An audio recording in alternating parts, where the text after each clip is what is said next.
রহমতুল্লাহ। সুপ্রিয় শিক্ষার্থী, আজকে আমরা বর্ণের উচ্চারণ নিয়ে আলোচনা করব। চলো শুরু করা যাক।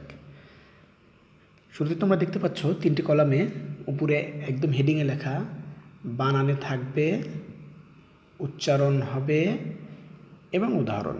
এখানে বানানে থাকবে বলতে বোঝানো হয়েছে বানানের মধ্যে থাকবে। দীর্ঘই থাকবে, যদি দীর্ঘই থাকে, দীর্ঘই থাকলে সমান সমান দীর্ঘ সমান সমান কী হবে? দীর্ঘের পরিবর্তে রস্বই হবে। আর যদি দীর্ঘিকার থাকে, এই দীর্ঘিকারের পরিবর্তে উচ্চারণে রস্বইকার হবে। আমরা যদি উদাহরণের দিকে খেয়াল করি তাহলে বিষয়টি আরও পরিষ্কার হয়ে যাবে। উদাহরণে দেখো, এই শুরুতে ঈর্ষা বানান, এই শুরুর শব্দটা কী দিয়ে? এই দীর্ঘইটা, এই দীর্ঘ সমান সমান উচ্চারণে পরিবর্তন হয়ে এসেছে কি? রস্বই। কোন রস্বই? এই যে এই রস্বই। দ্বিতীয় বানানটা যদি আমরা লক্ষ্য করি, দেখো দ্বিতীয় বানানে আছে নদী। এই নদী বানানটা দীর্ঘি দিয়ে আছে। এই যে এই দীর্ঘি থাকলে কী হবে? উচ্চারণে রস্বই হবে।